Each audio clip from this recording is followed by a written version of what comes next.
وسوسے کا علاج ایک تو وہ ہو گیا کہ آپ پہچان لو اپنے ایمان کو. دوسرا،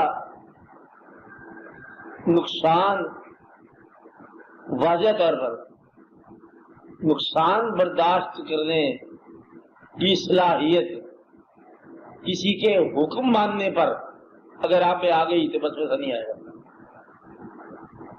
یعنی کہ کسی کا حکم اتنا ماننا شروع کر دو کہ آپ کا واضح نقصان بھی آپ کو ملال نہ ہو. یہ دوستی میں ہوتا ہے، محبت میں ہوتا ہے کہ اس کے کہنے پر آپ نے کیا کیا، یہ بھی آپ نے اس کو دے دیا دوست کو، کہتے دوست تھا وہ میں نے کر دیا، دوست کے اندر عقل نہیں استعمال کیا. ایسے آدمی کو وسوسہ نہیں آئے گا. وسوسہ ہوتا ہے جب تک ذہن کی زندگی جو ہے وہ قائم رہتی ہے اور اپنے اعمال کا محاسبہ کرتا رہتا ہے. تو اس باب میں اللہ پر ایمان کے باب میں وسوسہ یہ پھر ایمان کا گن بن جاتا ہے. اس کے لیے کہتے ہیں کہ جس طرح شک ایمان کی نفی ہے، اسی طرح یقین جو ہے یہ ایمان کی حفاظت کرتا ہے. اپنے ایمان کو اگر آپ یقین بنا لو، یقین کا ثبوت کون ہے؟ آپ خود ہی. اللہ ہے ثابت کرو کہ میں خود ہی ثبوت ہوں. آپ کو جو خود ثبوت بن گیا اس کو بھی کوئی الگ ثبوت نہیں ملا کہ اللہ سے کہیں اس کی کوئی پرائیویٹ کنورسیشن ہوگی ہو، نہیں بات ہے، وہ خود ہی ثبوت بن گیا. اب جو خود ثبوت بن جائے گا اس کو ثبوت فراہم کر دیا جائے گا. لہذا اللہ پر اس حد تک بھروسہ کرو اور جس حد تک آمکانہ حد تک ممکن ہو. اگر آپ عقل کے مطابق چلو گے تو یہ وسوسے سے آپ بچ نہیں سکتے. وسوسہ جو ہے یہ قائم رہے گا. اس لیے وسوسے کو عبادت کی تیزی سے بھی قائم نہیں ہو سکتا کہ اگر آپ دور نہیں ہوتا آپ زیادہ عبادت کرو تو. البتہ یہ کہ ذکر میں اگر محویت مل جائے تو وسوسہ ختم ہو جاتا ہے. ذکر کی محویت ایک محویت مقام ہے کہ ذکر میں ہے منم محو خیال او نمیدانم کجا رفتم. کسی کے خیال میں ہم چلے گھر سے آگے یہ نہیں پتا کہ کدھر سے کدھر چلا گیا. یعنی کہ انسان محویت مسافرت میں سفر بھول جائے. یہ کیسا مقام ہے کہ اپنی تلاش بھی بھول گئے اور تمہاری تلاش بھی بھول گئے. ایک ایسا مقام آ گیا. تو یہ ایک ایسا مقام ہے جہاں ایمان قائم ہو جاتا ہے اور وسوسہ نکل جاتا ہے.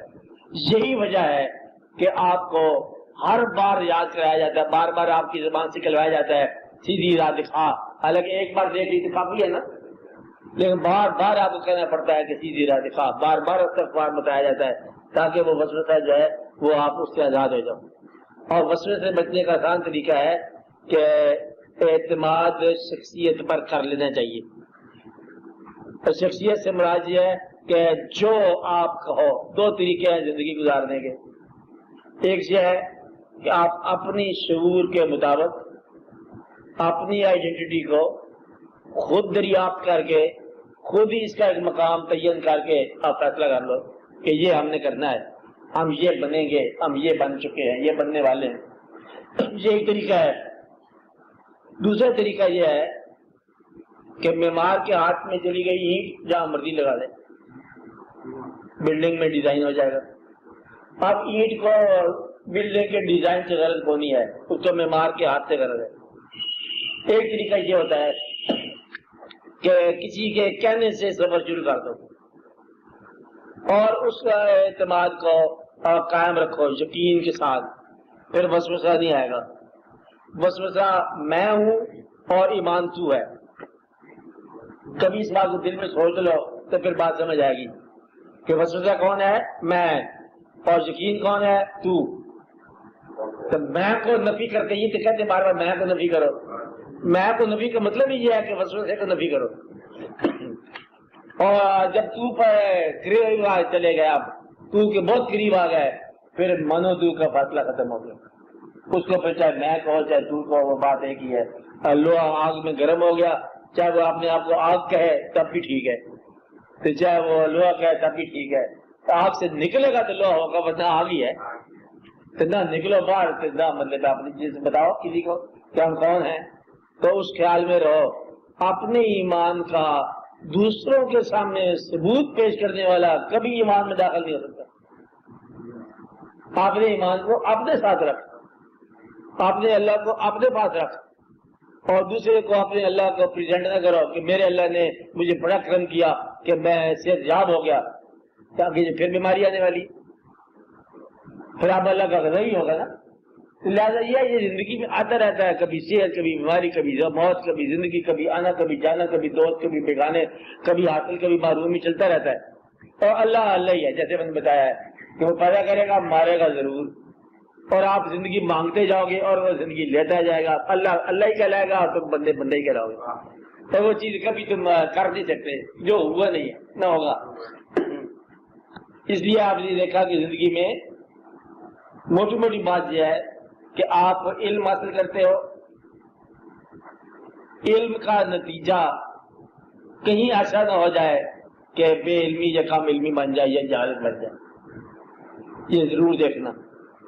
ثبوت اس کا یہ ہے کہ علم کی اتنی برانچز ہیں، یہ تو آپ صاحبان علم جانتے ہو کہ علم کی اتنی برانچز ہیں جتنی کم از کم ایک یونیورسٹی کے سلیبس میں شامل ہیں، اور جتنی یونیورسٹیاں ہیں ان میں جتنے سلیبس پڑھائے جا رہے ہیں، یہ تو آپ سمجھ گئے نا، یونیورسٹی کیلنڈر میں جتنے سلیبس ہیں.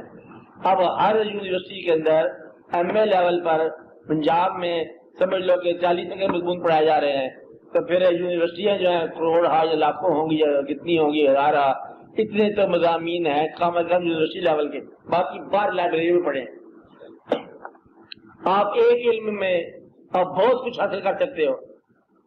کہیں ایسا نہ ہو کہ علم حاصل کرنے کے بعد ایک برانچ کا آپ کو بعد میں پتہ چلے کہ آپ دوسری برانچ میں کورے رہ گئے، وہ بڑا ضروری علم تھا.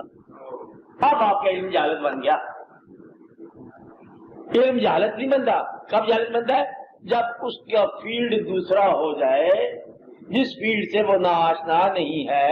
اب وہ کہتے ہیں کہ یہ کیا بن گئی، جس کی مثال میں نے آپ کو بتائی تھی کہ مولانا روم کی مثال، کہ وہ ناوی آدمی تھا نا، اس کشتی میں سوار تھا تو ملا سے کہا کہ بھائی کوئی تمہیں صرف ناو آتی ہے؟ ملا کا بچہ کہنے کا صرف ناو کا مجھے پتہ نہیں ہے. تو ناو صاحب نے کہا، بزرگ نے کہا، علم والے اسکالر نے کہا کہ تیری آدھی زندگی ضائع ہو چکی، تو علم سے نہ آتا ہے. کشتی جب ہچکولے کھانے لگی، طوفان آ گیا. ملا نے پوچھا اس سے، ناوی سے، کہ بھائی بات یہ ہے تیرنا آتا ہے؟ کہتا ہے نہیں. کہتا تیری ساری زندگی غارت ہو گئی. بات اتنی ہے، ناو نہیں چاہیے، کیا چاہیے؟ محض چاہیے. تو مولانا بھی یہی کہتے ہیں، سارے یہ کہتے ہیں ناوی علم نہیں چاہیے، محوی علم چاہیے. تو آپ محویت کے عالم میں چلے جاؤ تو پھر واقعہ ہو رہا ہے ایک علم دوسرے مقام پر جہالت ثابت ہو گیا. صرف نہ وہ دریا کی موجوں میں کام نہ آئی. تو گویا کہ کہیں ایسا نہ ہو آپ جو علم حاصل کر رہے ہو اس علم کے علاوہ کوئی ضرورت نکل جائے آپ کی آخرت کے وقت یا اسی زندگی میں، تو وہ آپ کو معاف کرنا یہ تو مجھے پتہ ہی نہیں تھا، تو پھر آپ کی زندگی ضائع ہو جائے. اس لیے میں یہ کہہ رہا ہوں کہ علم سے جہالت نکلنے کا امکان ہے. جیسے صحت کے بیج بونے سے بیماری کا پھل پیدا ہو سکتا ہے، دوستوں کے اکٹھا کرنے میں تنہائی حاصل ہو سکتی ہے، اور زندگی جو کر رہے ہیں اس کے اپنے برعکس نتیجہ دے سکتی ہے. اسی طرح ایمان جو ہے، بہت صاحب ایمان جو ہے یکلخت جو ہے ابہام میں داخل ہو سکتا ہے. اور اس لیے کہتے ہیں آخرت تک اپنی خیریت منگانی چاہیے. ایمان کو ہمیشہ خطرہ رہتا ہے لیکن عشق کو خطرہ نہیں رہتا. اس کا ایمان چونکہ مرکز کی طرف آ گیا، وہ ایک محبوب کی طرف آ گیا، ایک دوست کی طرف آ گیا، اب اس کے پاس چلا جا رہا ہے، کہتا ہے میرے دین بھی تو، ایمان بھی تو، تجھے بات ختم ہوگی. اس کے لیے کوئی خطرہ نہیں ہوتا. اور جس کا دین اور محبت الگ الگ ہو اس کو خطرہ رہتا ہے. کہتا ہے کہ میں کس کی لاج نبھاؤں، ادھر اللہ کا حکم ہے، ادھر محبوب کا حکم ہے، ادھر مائیوال نے کہا دریا کے پار آنا، اللہ کا حکم ہے کہ واقعات اور ہے، تو ہم کیا کریں؟ دونوں باتوں میں فیل. تو زبزب جو ہے یہ دونوں باتوں میں فیل. اس لیے اس بات کا ضرور خیال رکھنا چاہیے کہ اپنے تعلق کو یا اپنے یقین کو بہت ہی قوی رکھنا چاہیے. اور آخرت جو ہے یہ آپ کے یقین کا نام ہے. آخرت کیا ہے؟ آپ کے یقین کا نام ہے. اور زندگی جو ہے آپ کی رعایت کا نام ہے. خوشحال زندگی کیسے ہوتی ہے؟ گھر کی زندگی میں کیا رہے چھوٹی سے گھر کی زندگی کیا ہے؟ آپ کی رعایت کا نام ہے. اور اگر آپ گھر کے اندر ہی محاسبہ شروع کر دو تو کوئی گھر جو ہے وہ اذیت سے نہیں بچ سکتا. اب بچوں کے جتنا آپ پیار کرتے ہیں اتنا وہ ادب نہیں کرتے. اندازہ لگاؤ. دیکھو ہم ان کے لیے کیا کیا کیا کیا نہیں کرتے اور وہ ذرا پرواہ نہیں کرتے. اگر نہیں کرتے تو پھر بھی ہمارے بچے چھوڑو ان پر. مقصد یہ ہے کہ یہ جو واقعہ ہے نا زندگی کا کہ اپنے آپ میں سے اپنا آپ سلامت نکالنا یہ کسی کسی کو نصیب ہوتا ہے. تو ورنہ یہ راستے میں دولت جو ہے نا راستے میں لٹ جاتی ہے. ایمان کی دولت خاص طور پر ذرا تیز کوئی آندھی آئی تو ایمان ہاتھ سے نکل گیا. محبت ہوتی ہے تو وہ نہیں نکلتی ہے, طوفان سے گزر جاتی ہے. ایمان اکثر بدلے پہ ہاتھ سے نکل جاتا ہے. عقیدہ ہاتھ سے آگے پیچھے ہو جاتا ہے. کہ عقیدہ یہ ہے کہ اللہ تعالیٰ بہت اللہ تعالیٰ بار بار قرآن پر میں نے آپ کو بتایا کئی دفعہ کہ اللہ تعالیٰ نے ایک دفعہ فرمایا کہ مومن جو ہے مسلمان جو ہے غالب کر دیے جائیں گے. ہمیشہ مغلوب دیکھا ہم نے اور اللہ پھر سچ کہہ رہا ہے. اللہ تعالیٰ کہتا ہے جو تم محنت کرو گے وہ تمہیں ملے گا اللہ ما سعی. اور ہم دیکھتے ہیں بغیر محنت کے کچھ لوگ کر جاتے ہیں اور واقعات حاصل. اللہ تعالیٰ فرماتا ہے کہ زمین پر کوئی ایسا نہیں جو انسان جی جان جس کا رزق میرے پاس نہ ہو, میں ہی رزق دینے والا ہوں. اور ہم نے دیکھا کہ لوگوں کو کچھ مانگتے ہوئے اور کچھ لوگوں کو محتاج بنتے ہوئے بناتے ہوئے. اور پھر سچ ہے. اب یہ جو ہے نا سچ یہ کیسے مانو گے؟ یقین کے ساتھ. اگر آپ مشاہدے میں آ جاؤ گے تو پہلا مشاہدہ غلط ہو جائے گا کہ پیغمبروں سے پوچھا لوگوں نے بھائی یہ بتا دو کہ وہ کون سا علم ہے جو تجھے پیغمبر بنا گیا اور ہم آپ کی امتی بن جائیں جبکہ آپ ہم اکٹھے رہتے ہیں. یعنی کہ یہ کیسے بات ہوئی کہ آپ بھی ہمارے پاس رہ رہے ہیں, ہم آپ کے ساتھ رہ رہے ہیں اور آپ یہاں ہمارے ساتھ رہے ہیں living with us for the last so many years, اور جگلگ صاحب کہتے ہیں کہ آپ پیغمبر ہیں. ایک اور کیٹیگری تھی باہر سے آپ آئے نہیں, ہم میں سے ہی ہیں. یعنی کہ وہ کون سا آپ نے عمل کیا کہ آپ پیغمبر بن گئے, اللہ آپ سے ہم کلام ہو گیا, آپ اللہ کے محبوب وسلم ہو گئے. اب ہمیں بتا دو. یہ ثابت کو نہیں کر سکتے. جب آپ کو یہ پتہ چل جائے کہ اللہ کسی سے محبت کرتا ہے تو وجہ نہ دریافت کرو, آپ بھی اس سے محبت ضرور کر دو. اب وجہ دریافت کرنے سے سارا کھیل خراب ہو جائے گا. یہ اللہ والا ہے, کل بھی لڑائی کی کرتا دیتے اللہ والا تھا, یہ اللہ والا تو یہ کیسے ہو سکتا ہے؟ جب آپ کو ایسی بات کا خبر آ جائے تو پھر آپ اس خبر کے مطابق اپنے بیہیویئر کو تھوڑا سا بدلو. خاص طور پر جب آپ کسی انسان کو بزرگ کہہ لو, مگر کسی کو آپ نے چچا کہہ دیا, چچا نہیں تھا کہہ دیا, جب کہہ دیا تو اس کے کوئی اعمال میں کمی بیشی آ گئی تو پھر آپ اپنے ریلیشن جو کہا ہے دباؤ, پھر اس میں کمی بیشی نہ کرنا. جس آدمی کو یہ بڑا راز کی بات ہے, جس آدمی کو زندگی میں کبھی آپ نے عزت سے پکارا ہو بعد میں بہت ہی جھوٹا ہی نکلا ہے تو آپ کی زبان سے عزت کا لفظ نکلتا جائے بھائی یہ آپ کی استقامت کافی ہے. ہر دفعہ آپ پرائمری پاس کرتے ہو چھوٹی کلاسیں اور استاد آپ کو پڑھاتے ہیں الف بے سے شروع کراتے ہیں اور آپ علم میں یونیورسٹی پاس کر جاتے ہو, اس آدمی کا ویسے ہی عزت کرو جیسے آپ آج ہی پہلی جماعت میں پڑھ رہے ہیں. بس یہ ہے آپ کے کمال کہ شروع کے جو اساتذہ ہیں آپ کے آپ علم سے کم ہیں, آپ اس کو پڑھا بھی سکتے ہو لیکن ان کا ادب ویسے ہی کرو جیسے کہ آپ نے بچپن میں کیا.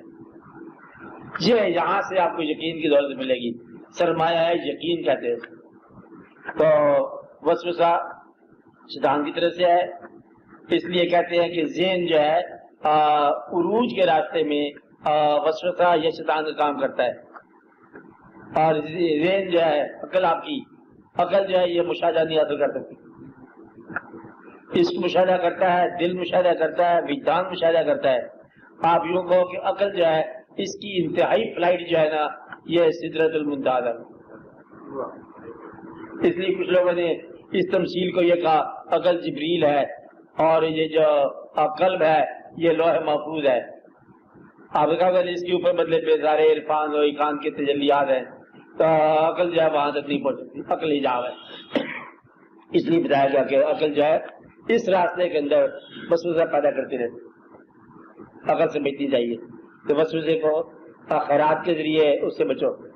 وسوسہ پیدا ہو جائے گا تو جس خیال کے خلاف وسوسہ ہے اس خیال کے اور قریب ہو جائے گا. آپ کو عبادت پر وسوسہ آ جائے گا اور عبادت شروع کر دیں تو آپ وہ شروع کر جاتے کاروبار. سمجھو کہ شیطان نے آپ کو تسلیم کر لیا کہ آپ یقین والے ہو گئے, ایمان والے ہو گئے. بڑی مبارک بات ہوگی نا. چھوٹے موٹے کو تو گمراہ نہیں کرتا وہ تو کہتا ہے پہلے آپ کا بھائی ہے, خود ہی کام کر رہا ہے گمراہی والا. جب دیکھتا ہے کہ واقعی ٹھیک ہونے لگا ہے پھر وسوسے سے بھیجتا ہے. تو گویا کہ یہ آپ کے ایمان کی ریکگنیشن ہے. آگے وسوسہ کر رہا ہے, اب آپ کا کام ہے کہ اب آپ اور استقامت پیدا کرو کہ وسوسہ آ گیا سمجھو کہ ایمان آپ کے اندر ہے, کیونکہ باقی تو زندگی ہی وسوسے سے ہوتی ہے. اس بیچارے کو کیا پتا, اسی وسوسے سے بچنا چاہیے. وسوسے سے پیچھے دور ہے, بس ان سے نکلنا چاہیے. اپنے الفاظ کو بدلنا نہیں چاہیے. چھوٹی زندگی میں خوشی حاصل کرنی چاہیے. گھر کے ماحول میں, گھر کے آنگن میں کبھی فیصلے جو ہے نا عقل کے ساتھ نہ کرنا. گھر کا ماحول نہیں ہوتا, گھر کے بچے جہاں ہوتے ہیں وہاں عقل شکل کی بات نہیں ہوتی, وہاں محبت کی بات ہوتی ہے. تو اگر عقل سے آپ چلو گے ساری چوپڑ ہو جائے گا کاروبار. محبت کے ساتھ, غور کے ساتھ, فکر کے ساتھ وسوسہ اللہ کرے گا نکل جائے گا. اور اگر